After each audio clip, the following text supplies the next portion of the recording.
సర్వాధికారి అయిన ప్రభువైన యేసుక్రీస్తు నామానికి మహిమ కలుగును గాక. ఆమేన్.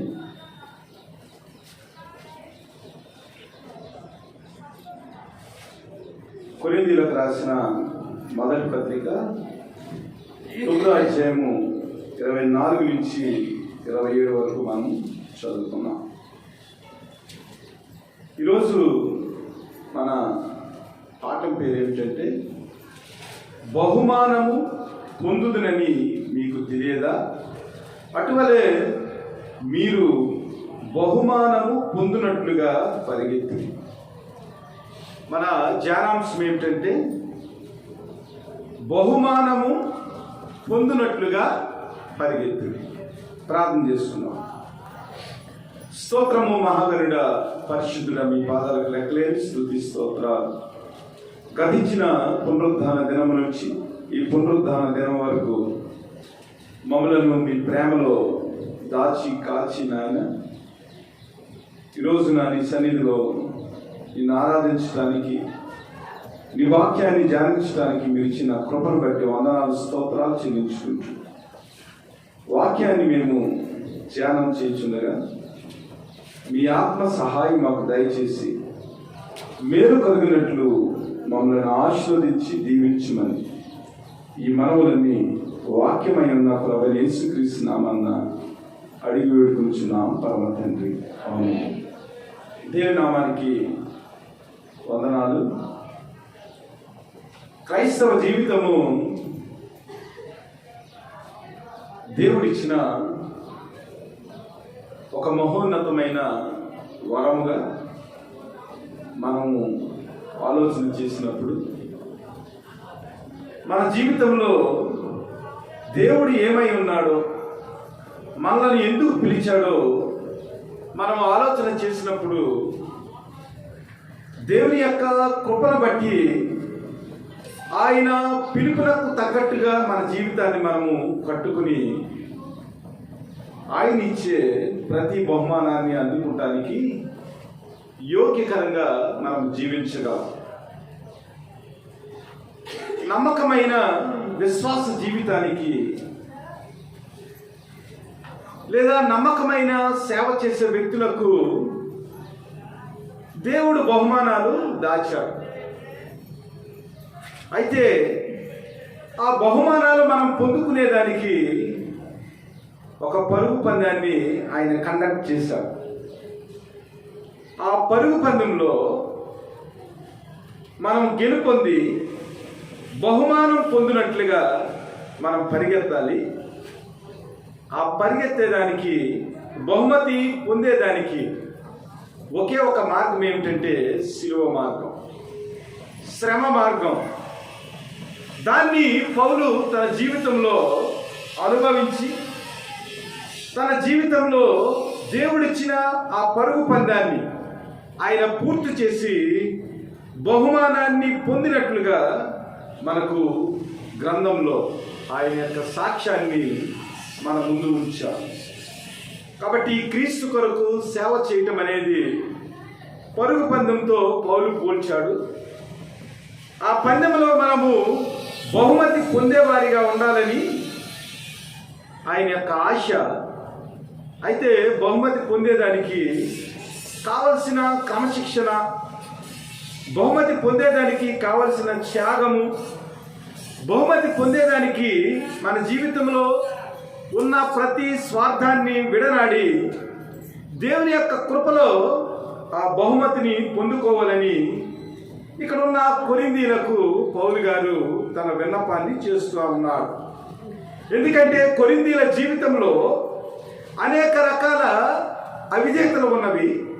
కొరింథీయుల జీవితంలో బహుమతి పొందలేని పరిస్థితుల్లో వారు ప్రయాణం చేస్తూ ఉన్నారు. కాబట్టి వారు బహుమతి పొందాలని, బహుమతి పొందకుండా వారి జీవితంలో ఏవేవైతే కష్టాలు ఉన్నావో, ఏవైతే అవిధేయతలు ఉన్నావో వాటినన్నిటినీ తీసుకుని క్రీస్తు యొక్క ఆ ఉన్నతమైన పిలుపును తమ జీవితంలో వారు పొందుకోవాలని, ఆ పిలుపు యొక్క బహుమానాన్ని వారు అనుభవించాలని పౌలు గారు ఏం చేస్తున్నారంటే ఇక్కడ కొరింథీయులకు ఈ విషయాలు రాస్తూ ఉన్నారు. అయితే పరిగెట్టడానికి చాలా విషయాలు మన జీవితంలో నేర్చుకోవాలి. పౌలు గారు ఏమంటున్నాడంటే, పందెమందు పోరాడు ప్రతివాడు అన్ని విషయములందు మితముగా ఉండును, వారు క్షయమగు కిరీటము పొందుటకును, మనమైతే అక్షయమగు కిరీటమును పొందుటకును మితముగా ఉన్నామంటున్నాడు. దేవునికి మహిమ కలుగును గాక. అనగా ఈ లోకములో పరుగు పందెంలో బహుమతి పొందాలంటే చాలా క్రమశిక్షణాయుక్తమైన విషయాలు మనము మన శరీరం విషయంలో, మన మనసు విషయంలో, మన ఆహారపు అలవాట్ల విషయంలో, ప్రతి విషయంలో కూడా మనము మన శరీరాన్ని అదుపులో ఉంచుకోవాలి. క్రమశిక్షణతో మనం మెలిగినప్పుడు మన జీవితంలో బహుమతిని పొందేదానికి శరీరము అలాగే మనస్సు కూడా మనకు సహకారం చేస్తాయి. ప్రపంచంలో అత్యధికంగా పరిగెట్టే వ్యక్తి ఎవరు మనకి ఎవరికన్నా తెలుసా?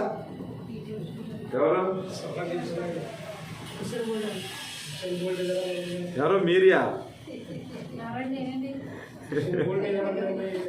రైట్. ప్రపంచంలో అతి ఎక్కువగా పరిగెట్టే వ్యక్తి, లేదంటే అనేక సార్లు పరుగు పందెంలో మంచి బహుమతులు పొందుకున్న వ్యక్తి ఉసేన్ బోల్ట్, జమైకా స్ప్రింటర్ అన్నమాట. ఈ ఉసేన్ బోల్ట్ 12 సంవత్సరాలు ఏకగ్రీవంగా అన్ని పోటీల్లో కూడా తనే పరుగు పందెంలో 100 మీటర్స్, 200 మీటర్స్, అలాగే 400 మీటర్స్ అన్ని విషయాల్లో కూడా ఉసేన్ బోల్ట్ ఏకముగా 3 ఒలింపిక్స్లో 100, 200లో కూడా బహుమతులు పొంది ప్రపంచ రికార్డు సాధించారు.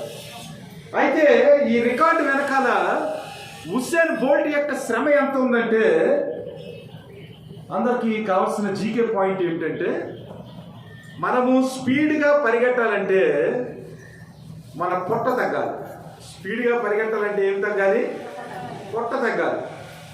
పొట్టలో ఉన్న విశేషం ఏమిటంటే, శరీరంలో మన ఇష్టం వచ్చినట్లు మనము కొవ్వు పెంచేస్తూ ఉంటాం.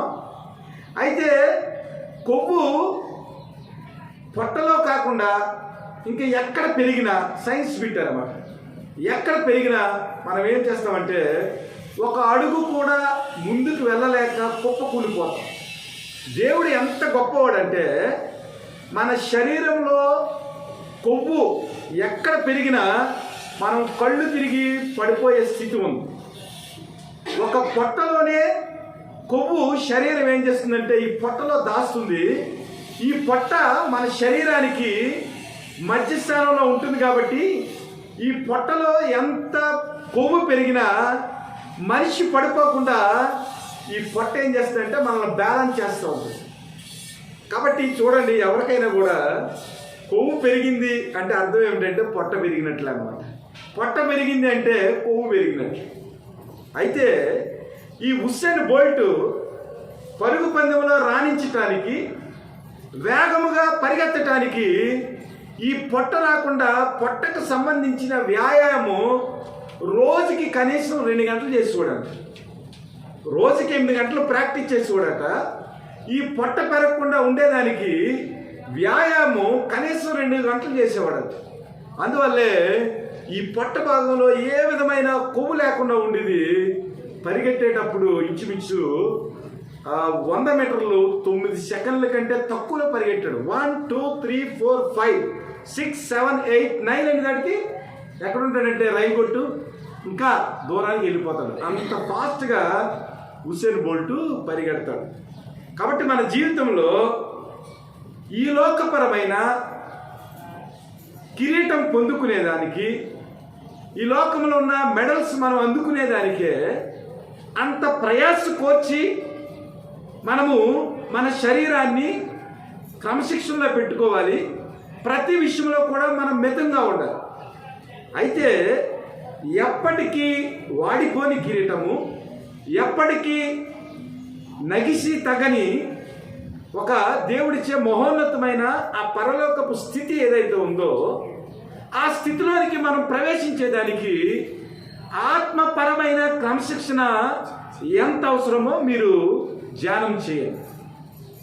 ఈ లోకపరమైన కిరీటాలు నెగ్గేదానికే ఒక వ్యక్తి రోజుకి 8 గంటలు పైబడి ఎక్సర్సైజ్ చేస్తూ ఉంటే పరలోకమందున్న ఆ అతిశయ కిరీటము, మహిమ కిరీటము మన జీవితంలో పొందుకునేదానికి మనము ఎంత ఆత్మీయంగా ప్రయాసపడాలి అనేది మనము ధ్యానం చేయాలి.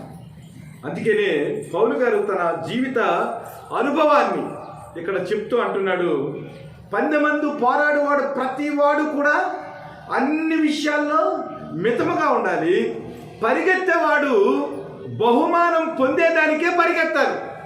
అసలు బహుమానం లేనప్పుడు పరుగు పందెం ఎందుకండి? ఇక్కడ క్రైస్తవులు అర్థం చేసుకోవాల్సింది ఏమిటంటే, దేవుడు ఉచితంగా ఇచ్చే బహుమానము ఒకటి ఉంది. అదేమిటంటే రక్షణ. దేవుని యొక్క రక్షణ ఉచితం, ప్రతి వారికి కూడా ఉచితం. విశ్వాసం ద్వారా, కృప ద్వారా క్రీస్తు యొక్క రక్షణను మన జీవితంలో మనం పొందుకున్నాం. మనము నోటితో ప్రభు యేసుక్రీస్తు యొక్క నామాన్ని ఒప్పుకుని ఆయన్ని గణపరిచినప్పుడు, స్తుతించినప్పుడు నీవే నా దేవుడు అని ఆయన దగ్గర మనము పశ్చాత్తాపడి మన పాపములు ఒప్పుకుని పాప క్షమాపణ పొంది విశ్వాసం ద్వారా ఆయన్ని అంగీకరించినప్పుడు ఆయన ఉచితమైన కృప ద్వారా మనము రక్షణలోకి వచ్చేస్తాం. కాబట్టి రక్షణ అనేది ప్రతి వారికి కూడా ఉచితమైనది. పరలోక రాజ్యం ప్రతి వారికి ఉచితమైనది. కానీ పరలోక రాజ్యంలో ప్రభు చేతుల మీదుగా మనం బహుమతులు అందుకోవాలంటే మట్టికి మనం కష్టపడాలి. దేవుని యొక్క సేవలో, దేవుని యొక్క పరిచర్యలో మన జీవితాన్ని మనం డిసిప్లైన్ చేసుకుని ఆధ్యాత్మిక పరమైన క్రమశిక్షణతో క్రీస్తు కొరకు మనం వేగిరపడినప్పుడు, క్రీస్తు కొరకు మనం జీవించినప్పుడు అన్ని విషయాలలో, శ్రమలలో, బాధలో, ప్రతి విషయంలో కూడా క్రీస్తు కొరకు మనము మన జీవితాన్ని ఆయనకు ప్రాణార్పణముగా మనము చేసినప్పుడు ఏమవుతుందంటే మన జీవితంలో క్రీస్తు యొక్క ఆ బహుమానాన్ని మనం పొందుకుంటాం. ఇంకా పరుగు పందెం గురించి ఆలోచన చేసినట్లయితే, పరుగు పందెంలో పరిగెత్తేవాడట ఫినిషింగ్ లైన్ని ఎక్కువ చూస్తూ ఉండాలట. అంటే 100 మీటర్లకి ఒక ఫినిషింగ్ లైన్ ఉంటుంది, అలాగే 200 మీటర్స్కి ఒక ఫినిష్ లైన్ ఉంటుంది, అలాగే 400 మీటర్స్కి, 800 మీటర్స్కి, 1.6కి ఇలాగ ప్రతి దానికి కూడా ఒక లైన్ ఉంటుంది. అందువల్ల ఈ అథ్లెటిక్ అనేవాడు ప్రతి వాడు కూడా ఏం చేయాలంటే ఆ లైన్ని చూస్తూ పరిగెట్టాలి. ఆ గమ్యాన్ని చూస్తూ పరిగెట్టినప్పుడు వాడు ఆ లైను దగ్గరికి వచ్చి కొద్ది కూడా వాడు ఏం చేస్తాడంటే మరీ ఉత్సాహంతో తన శరీరం ఏమైపోతుంది, వాడు ఎలాగున్నాడు ఏమిటి ఇదేమి ఆలోచన చేయడు. కానీ ఆ లైన్ వైపు చూస్తూ ఏం చేస్తాడంటే ఆ అథ్లెటిక్ తన యొక్క పరుగును కడముట్టిస్తూ ఉంటాడు. అలాగే మన జీవితంలో కూడా ఆ ఫినిషింగ్ లైన్ చూస్తూ మనం ఏం చేయాలంటే మన పరుగుని పరిగెడుతూ ఉండాలి. ఆ తర్వాత ఇంకా అథ్లెటిక్ నేర్చుకోవాల్సింది ఏమిటంటే, మనం పరిగెట్టేటప్పుడు మన తోటి కాంపిటేటర్స్ ఉంటారు, మనతో పాటు బహుమతి పొందాలని మనతో పాటు పరిగెత్తే వ్యక్తులు ఉంటారు. మనం పరిగెత్తేటప్పుడు ఆ వ్యక్తుల వెనక చూడకుండా మన ఫినిష్ లైన్నే మనం చూడాలి. ఎందుకంటే ఆ వ్యక్తుల గురించి మనం చూసినప్పుడు ఏమవుతుందంటే మన ఏకాగ్రత తప్పిపోయే ప్రమాదం ఉంది. ఆ వ్యక్తిని చూసి మనము ఒక్కొక్కసారి నిస్పృహకు మనం లోనయ్యే పరిస్థితి ఉంది. కాబట్టి మన గమ్యం ఏదైతే ఉందో ఆ గమ్యాన్ని చూస్తూ ఇతరుల యొక్క డిస్టర్బెన్స్ మన జీవితంలో లేకుండా ఏకాగ్రతగా మనం ఏం చేయాలంటే బహుమతిని ఇచ్చే ఆ లైన్ వైపే మనం దృష్టి ఉంచి మనం పరిగెట్టినప్పుడు ఏమవుతామంటే మన యొక్క ఏకాగ్రతను బట్టి, మనం చేసిన ఆ క్రమశిక్షణ బట్టి, వ్యాయామాన్ని బట్టి మనం ఏం చేస్తామంటే బహుమతి పొందుకుంటాం. ఇక్కడ పౌలు ఏమంటున్నాడంటే ప్రతి వాడు కూడా బహుమానము పొందుకోవాలని పరిగెత్తాలి. అయితే ఈ పరిగెట్టేటప్పుడు ఒక్కడే బహుమానము పొందునని మీకు తెలియదా అంటున్నాడు. అయితే ఈ లోకపరమైన పరుగు పందెంలో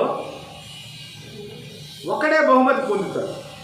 కానీ ప్రభు మనకిచ్చిన ఒక గొప్ప కృప ఏమిటంటే మనము ప్రతి వారం కూడా ఆ ఫినిషింగ్ లైన్ దాటితే దేవుడిచ్చిన ఆ లక్ష్యపు ఆ గీతను మనం ఛేదించినట్లయితే ప్రతి వారికి కూడా వారి వారి క్రియల చొప్పున దాచి ఉంచిన, సిద్ధపరిచిన ఆ బహుమానము దేవుడు మన జీవితాలకు అందించే దేవుడు. ఈ లోకం కాంపిటీషన్లో ఒక వ్యక్తికే ఫస్ట్ వస్తుంది, రెండో వాడికి సెకండ్ వస్తుంది, మూడో వాడికి థర్డ్ ప్రైజ్ వస్తుంది. కానీ మన క్రైస్తవులు అలా కాదు. పరిగెత్తిన వాడు ప్రతి వాడికి దేవుని సేవలో, దేవుని సేవ కొరకు, క్రీస్తు కొరకు, క్రీస్తు రాజ్యము కొరకు, శిలువ మార్గము కొరకు ఎవరైతే కష్టపడతారో, క్రీస్తు కొరకు ఈ లోకంలో వ్యక్తులను క్రీస్తు వైపు నడిపించేదానికి, క్రీస్తు యొక్క రక్షణలో వారిని తీసుకుని రావటానికి ఎవరైతే తమ శ్రమను పెడతారో వారందరికీ కూడా వారి శ్రమను బట్టి బహుమతులు పరలోక రాజ్యంలో ఉన్నవని మనం గమనించాలి. కాబట్టి పౌలు గారు తన గురించి తాను మాట్లాడుకుంటూ, నేను గురి చూడవలనని పరిగెత్తువాడను, చూడని వాడి వలె పరిగెత్తువాడను కాను, గాలిని కొట్టినట్లు నేను పోట్లాడటం లేదు. కానీ ఒకవేళ ఇతరులకు ప్రకటించిన తర్వాత నేనే భ్రష్టున్నైపోతునేమని నా శరీరమును నలగగొట్టి దానిని లోబర్చుకున్నానంటున్నాను. నేను పరుగు పందెంలో పరిగెడుతున్నాను, అయితే గురువైపుకే నేను పరిగెడుతున్నాను. గురిని చూడకుండా పరిగెట్టడానికి నేనేమాత్రం కూడా సాహసించటం లేదు, కానీ నేనేమాత్రం పోరాటం చేయటం లేదు. కానీ గురు వద్దకే నేను పరిగెట్టాలని గురిని చూస్తూ నేను పరిగెడుతున్నాను. అయితే ఈ పరుగు పందెంలో పరిగెట్టేటప్పుడు ఇతరులు కూడా నాకులాగే దేవుని యొక్క బహుమానం పొందుకునేదానికి పరిగెట్టాలని చెప్పే నేను ఒకవేళ నా శరీరాన్ని బట్టి, నాకున్న అతిశయాన్ని బట్టి నేను ఒకవేళ భ్రష్టుణ్ణి అయిపోతానేమని నా శరీరమును నలగగొట్టి దాన్ని నేను లోపరుచుకుంటున్నాను అంటున్నాను. ఎందుకంటే కొరింథీయుల జీవితంలో శరీరానికి సంబంధించిన అవిధేయత చాలా ఉంది, శరీరానికి సంబంధించిన అతిశయం చాలా ఉంది. కాబట్టి ఈ శరీరాన్ని మనం డిసిప్లైన్ చేయకుండా, ఈ శరీరాన్ని ఒక క్రమబద్ధీకరణలో మనం పెట్టకుండా పరుగు పందెంలో పరిగెట్టాలంటే శరీరం ఏమాత్రం కూడా సహకరించదు. కాబట్టి ప్రతి అథ్లెటిక్, పరుగు పందెం పరిగెట్టేవాడు ప్రతి వాడు కూడా ఏం చేస్తాడంటే తన శరీరాన్ని పరుగు పందానికి అనువుగా మార్చుకునేదానికి అతను ఏం చేస్తాడంటే తర్ఫీదు పొందుతూ ఉంటాడు. కాబట్టి ఆత్మీయ జీవితంలో పౌలు కూడా ఏమంటున్నాడంటే, నా శరీరాన్ని బట్టి నేను అతిశయం పొందుతున్నానేమో, ఒకవేళ నా శరీరాన్ని బట్టి నేను ఒకవేళ భ్రష్టుణ్ణి అయిపోతానేమో, దేవుని యొక్క పిలుపును నేను మర్చిపోయి, నా గురిని మర్చిపోయి, క్రీస్తును చూడకుండా ఒకవేళ పరిగెట్టే స్థితిలోనికి నేను వెళ్ళిపోతానేమో, భ్రష్టుణ్ణి అయిపోతానేమో, మీరందరూ బాగుపడండి, మంచిగా పరిగెట్టండి అని చెప్పిన నేను మీకు చెప్పిన తర్వాత, క్రీస్తును ప్రకటించిన తర్వాత నేనే ఒకవేళ భ్రష్టుణ్ణి అయిపోయి నా శరీరాన్ని బట్టి నేను డిస్క్వాలిఫై అయిపోతానేమో అని ఏం చేస్తున్నానంటే నా శరీరాన్ని నలగగొట్టి దాన్ని లోపరుచుకున్నాను అంటున్నాడు. కాబట్టి మన ఆత్మీయ జీవితంలో కూడా మనం ఏం చేయాలంటే మన ఆత్మను, శరీరమును, ప్రాణమును ఎప్పటికప్పుడు మనం నలగొడతా ఉండాలి. దేవుని బిడ్డలారా, శరీరంతో వచ్చిన గొప్ప చిక్కు ఏమిటంటే సొదొమ గుమరాల గురించి ఆలోచన చేసిన, నోవాహు టైంలో ఉన్న వ్యక్తుల గురించి ఆలోచన చేసిన, వారి జీవితాల్లో దేవుని యొక్క రక్షణ పోవటానికి, దేవుని యొక్క కృప వారి జీవితంలో మరిగైపోవటానికి కారణం ఏమిటంటే శరీరము. వారి జీవితంలో సమృద్ధి ఉంది, సొదొమ గుమరాల్లో గొప్ప సమృద్ధి ఉంది, భోజనం ఎక్కడా లోట్లేదు, ప్రతి విధమైన వసతులు ఉన్నాయి. దేవుడు విస్తారమైన సమృద్ధిని వారికి అనుగ్రహించిన తర్వాత వారు ఏం చేశారంటే శరీరాల విషయంలో వారు బలిసిపోయి వారు ఏం చేశారంటే దేవునికి వ్యతిరేకమైన పనులన్నీ చేసి, అసలు ఈ మనుషులను నేను ఎందుకు సృష్టించనని దేవుడే పశ్చాత్తాపడే, సంతాపపడే ఆ భ్రష్టమైన పరిస్థితుల్లోనికి వారు వెళ్ళిపోయారు. కాబట్టి మన జీవితంలో ఎప్పుడైతే శరీరానికి సంబంధించిన సుఖాలు ఎప్పుడైతే ఉంటాయో, మన జీవితంలో శరీరానికి సంబంధించిన సమృద్ధి ఎప్పుడైతే వస్తుందో, అలాంటి సమయంలో మనం ఏం చేస్తామంటే దేవుణ్ణి మర్చిపోయి మనము శరీరాల విషయంలో, ఈ లోకాచుల విషయంలో మన ఇష్టం వచ్చినట్లు మనం ఏం చేస్తామంటే దేవునికి అవిధేయమైన విషయాల్లో ఎదగటానికి మనం ప్రయత్నం చేస్తాం. అందుకని పౌలు ఏమంటాడంటే కొరింథీయుల పరిస్థితి అంతా అలాగే ఉంది. వారి గురించి మనం మాట్లాడుకుంటే చాలా భ్రష్టమైన విషయాలు వారి జీవితాల్లో ఉన్నవి. కాబట్టి వారిని ఉద్దేశించి పౌలు ఏం చేస్తున్నాడంటే తన శరీరం గురించి మాట్లాడుకుంటున్నాడు. ఇదిగో క్రీస్తును ప్రకటించిన తర్వాత, దేవుని యొక్క సువార్తను మీకు వెదజల్లిన తర్వాత, నేను ఒకవేళ భ్రష్టుని అయిపోతానేమో అని నా శరీరాన్ని నేను నలగొట్టుకుని దానిని లోబర్చుకుంటున్నాను అంటున్నాడు. కాబట్టి మన ఆత్మీయ జీవితంలో మనం ఎదిగేదానికి మనం ఏం చేయాలంటే ఎప్పటికప్పుడు మన శరీరాన్ని మనము వ్యాయామంలో ఉంచాలి. ఎప్పుడైనా మన శరీరము అదుపు తప్పుతుందంటే, మన శరీరంలో భాగాలు అదుపు తప్పుతున్నామంటే, మన మనస్సులో మన ఆలోచనలు అదుపు తప్పుతున్నాయంటే మనం ఏం చేయాలంటే దాన్ని నలగొట్టాలి. ఇంగ్లీష్లో ఒక సూత్రం ఉంటుంది, empty mind is devil mind అని. ఎంప్టీ మైండ్ ఏంటి? Devil mind. ఖాళీగా కూర్చున్న హృదయం ఏమిటంటే సాతాను హృదయం. మన హృదయం ఎప్పుడైతే ఖాళీగా ఉందో అప్పుడు ఏం చేస్తుందంటే సాతాను స్లోగా మన హృదయంలోనికి వాడు స్థానాన్ని సంపాదించుకునేదానికి వాడు ప్రయత్నం చేస్తూ ఉంటాడు. ఆదాము గారు ఏదైనా వనంలో లేరు, అవ్వమ్మ గారికి ఖాళీ దొరికింది. ఎప్పుడైతే ఖాళీ దొరికిందో సర్పంతో మాట్లాడటం మొదలుపెట్టింది. వెంటనే ఏమైందంటే సర్పము ఆ సమయాన్ని తనకు అనువుగా మార్చుకుని అవ్వమ్మ గారి హృదయంలో అది దూరి దేవునికి వ్యతిరేకమైన బోధ చేసింది. అవ్వమ్మ గారు ఏం చేశారంటే పడిపోయిన తర్వాత వారి జీవితంలో ఎంత కష్టం వచ్చిందంటే ఏదేను నుంచి వారు గింటి వేయబడి వారు దేవుని యొక్క కృపకు దూరంగా వెళ్ళిపోయినట్లుగా మనము గమనిస్తూ ఉంటాం.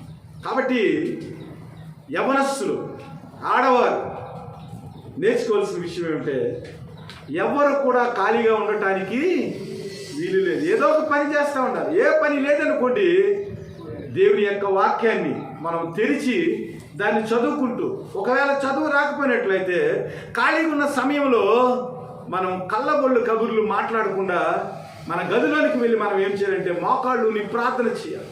ప్రార్థన చేసినప్పుడు ఏమవుతుందంటే దేవుని యొక్క శక్తి చేత మనం ఆత్మీయ బలాన్ని పొందుకుని దేవుని కృపలో ఎదిగేదానికి, ఆయన ఆశీర్వాదాలు పొందుకునేదానికి, పరుగు పందెంలో మనం పరిగెట్టడానికి కావలసిన ఆత్మీయ శక్తి అంతా కూడా ప్రార్థననే వ్యాయామం వల్ల దేవుని యొక్క పరుగు పందెంలో మనం పరిగెట్టడానికి శక్తివంతులుగా మనము తయారవుతాం. కాబట్టి పౌలు గారు శరీరం విషయంలో కొరింథీయులకు నొక్కి చెప్తా ఉన్నాడు. అదేమిటంటే, ఇదిగో కొరింథీయులారా, మీ విషయంలో మీరు ఎలా ఉన్నారో నాకు తెలుసు. నా విషయంలో అయితే మీకు ప్రకటించిన తర్వాత నేనే భ్రష్టుని అయిపోతానేమోని నేనేం చేస్తున్నానంటే నా శరీరాన్ని నలగగొట్టుకుని దాన్ని నేనేం చేస్తున్నానంటే లోబర్చుకుంటున్నాను అంటున్నాడు. కాబట్టి మన జీవితంలో ప్రభు ఇచ్చిన పరుగు పందాన్ని మనం కంప్లీట్ చేయాలంటే, ప్రభు ఇచ్చిన ఆ లైన్ని మనము చేరుకోవాలంటే ముఖ్యముగా మనము ఆత్మీయపరమైన ఆ యొక్క వ్యాయామాన్ని మన జీవితంలో మనం ప్రాక్టీస్ చేసినప్పుడు దేవుడిచ్చే బహుమానాన్ని పొందుకోవడానికి మనం అర్హులుగా ఈ లోకంలో అలాగే పరలోకంలో కూడా ఎంచబడతామని జ్ఞాపకం చేసుకోవాలి. అయితే పౌలు యొక్క జీవితాన్ని మనం ఆలోచన చేసినప్పుడు పరుగు పందెంలో తన పరుగును కడముట్టించి దేవుని యొక్క బహుమానాన్ని పొందిన వ్యక్తిగా కనబడుతున్నాడు. పౌలు జీవితము ఒక మంచి ఉదాహరణ. పరుగు పందెములో పరిగెట్టి బహుమానం పొందిన వ్యక్తుల్లో ఈ లోకపరంగా పౌలు యొక్క జీవితం ఒక మంచి ఉదాహరణ. అలాగే ఒక చెడ్డ ఉదాహరణ ఉంది. అలాగే ఒక పర్ఫెక్ట్ అంటే ఒక ఖచ్చితమైన ఉదాహరణ కూడా ఉంది. ఈరోజు 3 ఉదాహరణలు చూద్దాం. పౌలు గారు తన పరుగు పందాన్ని కడముట్టించడానికి ఒక మంచి పరుగు పరిగెట్టిన వ్యక్తిగా కనబడుతున్నాడు, ఒక మంచి ఉదాహరణగా కనబడుతున్నాడు. అలాగే పరుగు పందెంలో ఓడిపోయి శాపాన్ని పొందుకున్న వ్యక్తులు కూడా ఉన్నారు, చెడ్డ ఉదాహరణ. అలాగే ఖచ్చితమైన ఉదాహరణ ఒకటి ఉంది, ఖచ్చితమైన మాదిరి కూడా ఒకటి ఉంది. ఆ మాదిరిని కనుక మనం ఫాలోఅప్ చేసినట్లయితే మనకు తప్పనిసరిగా పరుగు పందెంలో గొప్ప బహుమానాన్ని పొందుకునే వ్యక్తులుగా మనం ఉంటాం. పౌలు గారు అపోస్తుల కార్యములు 20వ అధ్యాయము 24వ వచనం.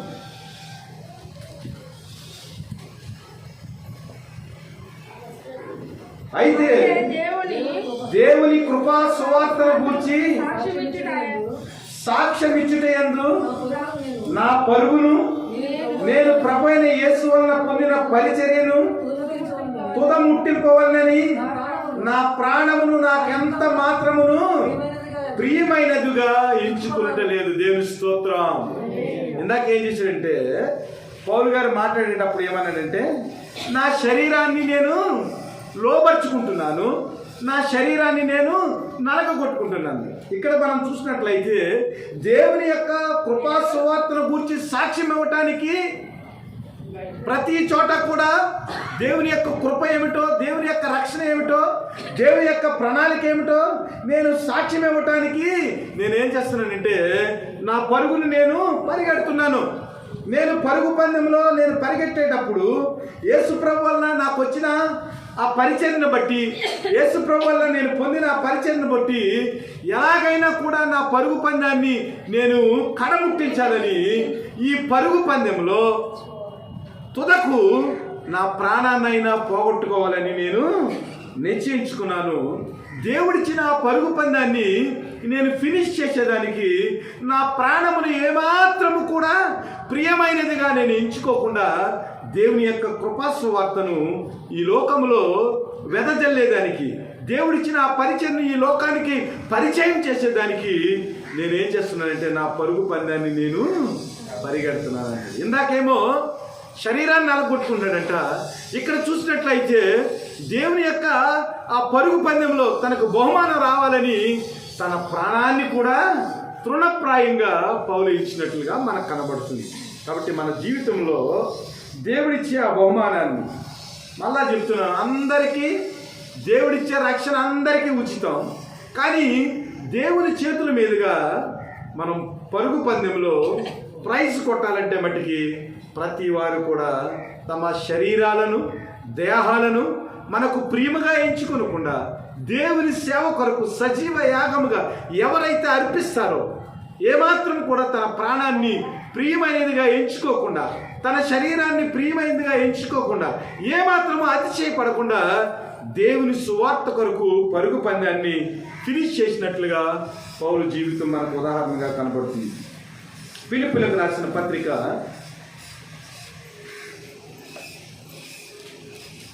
3వ అధ్యాయం 12 నుంచి 14 వచనాలు. ఇదివరకే నేను గెలిచితనైనను, ఇదివరకే సంపూర్ణ సిద్ధి పొందితనైనను నేను అనుకున్నట్లు లేదు. కానీ నేను దేని నిమిత్తము క్రీస్తు చేత పట్టబడితినో దానిని పట్టుకొనవలనని పరిగెత్తుచున్నాను.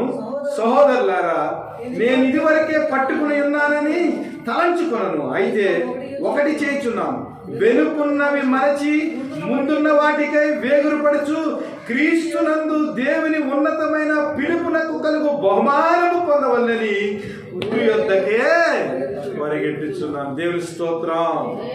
మన జీవితంలో పరుగు పందానికి కావలసిన అన్ని క్వాలిఫికేషన్స్ ఇక్కడ పౌలు గారు మాట్లాడుతున్నారు. నేను ఇదివరకే నెగ్గానని నేను ఏమీ అనుకుంటాం లేదు, కానీ ఇదివరకే సంపూర్ణ సిద్ధి పొందానని నేను ఏమీ అనుకుంటాం లేదు. కానీ నేను దేని కొరకు క్రీస్తు చేత పట్టబడానో, దేని కొరకు ఈ సేవలోనికి వచ్చానో, దేని కొరకు యేసుక్రీస్తు రక్తం చేత కడగబడ్డానో, దేని కొరకు యేసుక్రీస్తు శరీరంలో పాలిభాగస్తున్నయ్యానో దాని నిమిత్తము నేను ప్రభు చేత పట్టబడాను. కాబట్టి దాని నిమిత్తము దాన్ని పట్టుకోవాలని, యేసు ప్రభు ఇచ్చే ఆ బహుమానాన్ని పట్టుకోవాలని నేను పరిగెత్తుచున్నాను. ఈ పరిగెట్టేటప్పుడు నేనేం చేస్తున్నానంటే ఈ లోకపరమైనవన్నిటినీ మరచి, వెనుకున్న విషయాలన్నిటినీ మరచి ముందున్న వాటికే నేను పరిగెత్తుచున్నాను. ముందు ఏమున్నది అంటే దేవుడు నా కొరకు నిర్ణయించిన దేవుని ఉన్నతమైన ఆ పిలుపులో ఆయన దాచి ఉంచిన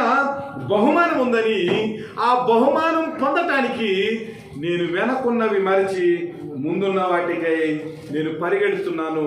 నా గురి అంతా కూడా దేవుడిచ్చే బహుమానం మీదే ఉంది. కాబట్టి ఆ ఫినిషింగ్ లైన్ని, నేను చేరుకోవాలని. ప్రభు ఏదైతే ఒక లైన్ ఇచ్చాడో ఆ లైన్ నేను చేరుకుని ప్రభు దగ్గర ఉన్న ఆ ఉన్నతమైన బహుమానాన్ని నేను అందుకోవాలని గురి వద్దకే నేను పరిగెట్టుచున్నాను అన్నాడు. ఆ గురి వద్దకు పరిగెట్టే విషయంలో వెనకున్న ఈ లోకపరమైన ఆశలు, ఈ లోకపరమైన అనేక విషయాలు ప్రతి దాన్ని కూడా వదిలిపెట్టి తన యొక్క ఏకాగ్రత అంతా కూడా దేవుని చేతిలో ఉన్న ఆ ఉన్నతమైన బహుమానాన్ని పొందాలని గురి వద్దకు పరిగెడుచున్నాడంటే. కాబట్టి మన జీవితంలో మనం నేర్చుకోవాల్సింది ఏమిటంటే, ప్రభు అయిన యేసుక్రీస్తు మన కొరకు దాచి ఉంచిన ఆ పరలోకపు బహుమతుల గురించి, మన కొరకు దాచి ఉంచిన ఆ ఉన్నతమైన పిలుపులో ఉన్న ఆ బహుమానాన్ని మనం అందుకుంటానికి మనం ఏం చేయాలంటే, ప్రతి నిత్యము కూడా గురి యొద్దకు పరిగెట్టే వారిగా మన శరీరాలను, మన ప్రాణదేహాత్మలను దాని కొరకు మనం ట్రైనప్ చేసే వ్యక్తులుగా ఉండాలనేది దేవుని యొక్క ప్రేమని మనం అర్థం చేసుకోవాలి. 2 కొరింథీయులకు రాసిన 2వ పత్రిక 1వ అధ్యాయం 14వ వచనం ఒకసారి చూడండి. మరియు మన ప్రభు అయిన యేసు యొక్క దినమందు మీరు అలాగే మేము మీకును అతిశయ కారణమై ఉండుమని మీరు కొంత మట్టుకు మమ్మును ఒప్పుకుని ఉన్నారంట. అనగా మీరు ఎందుకు ఒప్పుకున్నారు కొరింథీయులారా? యేసుక్రీస్తు దినమందు దేవుడు మనకు ఒక బహుమానాన్ని ఉంచాడు. ఆ బహుమానం కొరకు మేము పరిగెడుతున్నాం. మేము పరిగెట్టి ఎలాగైతే బహుమానాన్ని అందుకుంటామో మాలాగే మీరు కూడా బహుమానాన్ని అందుకోవాలని మీరేం చేశారంటే, మాకు మీరు ఆశ్రయం ఇచ్చి దేవుని యొక్క సువార్తను అంగీకరించారంటున్నారు. కాబట్టి మన జీవితంలో ఈ విషయాన్ని మనం గమనించాలి. మనం ఎందుకు పరిగెడుతున్నామనే విషయాన్ని గమనించాలి. పౌలు జీవితంలో ఎలాగైతే బహుమానం కొరకు పరిగెడుతున్నాడో మనము కూడా బహుమానం కొరకు పరిగెడుతున్నామని మనం జ్ఞాపకం చేసుకుని, బహుమానము కొరకు ఎవరైతే పరిగెడుతున్నారో వారికి ఆశ్రయం ఇచ్చే వ్యక్తులుగా ఉండాలి. ఇక్కడ మనం గమనించవలసిన విషయం, కొరింథీయులకు ఈ మాట ఎందుకు చెప్పాడంటే, మీరు నాకు ఆదరణకరంగా నా సేవకు మీరు సహకారం చేశారంటే, ఇదిగో సేవలో నేను నా పరుగు పందాన్ని నేను పరిగెడతా ఉన్నాను. ఆ పరుగును కడముట్టించిన తర్వాత నాకు బహుమానం వస్తుంది, అలాగే మీకు కూడా బహుమానం వస్తుంది. కాబట్టి మీరు నా ఎడల మీరు ఆదరణ చూపించారు. అందువల్ల ప్రభువైన యేసుక్రీస్తుని ఒప్పుకున్నారు. మేము చేసే ఆ పరిచర్యకు మీరు సహకారం చేశారు అంటున్నాడు. కాబట్టి మన జీవితంలో కూడా మనము బహుమతి కొరకు పరిగెట్టమే కాదు, కానీ బహుమతి కొరకు ప్రయాసపడుతున్న వ్యక్తులు, బహుమానం యొక్క విలువను తెలుసుకొని వ్యక్తులను మనం ఆదరించి వారికి కూడా చేయూతనిచ్చి వారిని కూడా గురువైపుకు నడిపించే గొప్ప విశ్వాసులుగా మన జీవితం ఉండాలనేది పౌలు యొక్క అంతరార్థంగా కనబడుతుంది. ఫిలిప్పీయులకు రాసిన పత్రిక 2వ అధ్యాయము 16వ వచనం. అట్టి జనముల మధ్యను మీరు జీవవాక్యమును చేత పట్టుకుని లోకమందు జ్యోతుల వలె కనబడుచున్నారు. అందువలన నేను వ్యర్థముగా పరిగెత్తలేదనియు, నేను పడిన కష్టము నిష్ప్రయోజనము కాలేదనియు క్రీస్తు దినమున నాకు అతిశయ కారణము కలుగునంటున్నాడు. ఇక్కడ పౌలు డిక్లేర్ చేశాడు, ఇదిగో ఫిలిప్పీయులారా, మీరు జీవవాక్యాన్ని చేతపట్టుకుని ఈ లోకంలో జ్యోతుల వలె కనబడుతున్నారు. అనేక మంది అంధకారంలో ఉన్న వ్యక్తులను వెలిగించటానికి, క్రీస్తు యొక్క వాక్యాన్ని మీరు పరిచయం చేయటానికి నేను చేసిన సేవ ఫలభరితం అయ్యిందని నేను చెప్పుకుంటానికి మీ జీవితాలు సాక్ష్యాలుగా ఉన్నాయి. ఈ లోకంలో మీరు జీవవాక్యాన్ని చేతపట్టుకుని, దేవుని యొక్క వాక్యాన్ని చేతపట్టుకుని లోకంలో అనేక మందిని వెలిగించే జ్యోతుల వలె మీరు కనబడుతున్నారు. దీనివల్ల నాకు అర్థమైంది ఏమిటంటే, ఇప్పటి వరకు క్రీస్తు కొరకు పరిగెట్టిన పరుగు, నా పరుగు వ్యర్థం కాలేదు. నా శరీరాన్ని నేను లోబర్చుకున్నాను, నా ప్రాణాన్ని నేను తృణప్రాయంగా క్రీస్తు కొరకు ప్రియముగా ఎంచుకోకుండా మీకు సేవ చేశాను. ఈ సేవా ఫలితాన్ని నేను చూస్తున్నాను. ఎందుకంటే మీరు జీవవాక్యాన్ని చేతపట్టుకుని మీరు అనేక మందిని వెలిగిస్తున్నారు. నా పరుగు ఏమాత్రము కూడా నిష్ప్రయోజనం కాలేదని, నేను పడిన కష్టము ఏమాత్రం కూడా వ్యర్థం కాలేదని క్రీస్తు దినాన్న నాకు దేవుడిచ్చే బహుమానాలుగా మీరున్నారని ఇక్కడ ఆలోచన చేయాలి. మనం ఎవరి కొరకైతే ప్రార్థన చేస్తున్నామో, ఎవరి రక్షణ కొరకైతే మనం మోకాళ్ళు ఉంచామో, పరలోకంలోకి వెళ్ళిన తర్వాత ఆ వ్యక్తి యొక్క జీవితము, ఆ వ్యక్తి యొక్క స్థితి దేవుడు ఏం చేస్తాడంటే నీ కొరకు ఒక బహుమానంగా ఇస్తూ ఉంటాడు. అందుకని చాలామంది విశ్వాసులు ఏం చెప్తారంటే, మీ ఆత్మీయ తండ్రి ఎవరిని అడిగారు అనుకోండి, నా ఆత్మీయ తండ్రి పలానా పాస్టర్ గారు అంటే ఆ పాస్టర్ గారికి ఈ రక్షింపబడిన వ్యక్తి అతిశయ కిరీటం అన్నమాట. ఏ కిరీటం ఇది? అతిశయ కిరీటం. అందుకనే క్రీస్తు దినమందు నాకు అతిశయ కారణం మీరే. ఎందుకంటే మీకు చెప్పిన సువార్త ఫలించింది. ఆ సువార్త ఫలితాన్ని నేను చూస్తూ ఉన్నాను. మీరు ఈ అంధకారమైన చీకటిలో, ఈ ఒక్కల జనాంగం మధ్య, క్రీస్తు నమ్మని వ్యక్తుల మధ్య మీరు అనేక మందిని వెలిగించే జ్యోతుల వలె ఉన్నారు. ఇది నాకు చాలా సంతోషంగా ఉందని పౌలు గారు తన జీవితంలో తాను పరిగెట్టిన ఆ బహుమతి ఈ లోకంలోనే విశ్వాసం ద్వారా, విశ్వాసుల యొక్క జీవితం ద్వారా తన జీవితంలో అనుభవించినట్లుగా మనం చూస్తూ ఉన్నాం. మొదటి తెస్సలోనిక పత్రిక 2వ అధ్యాయము 19వ వచనం. ఏలయనగా మా నిరీక్షణైనను ఆనందమైనను అతిశయ కిరీటమైనను ఏది?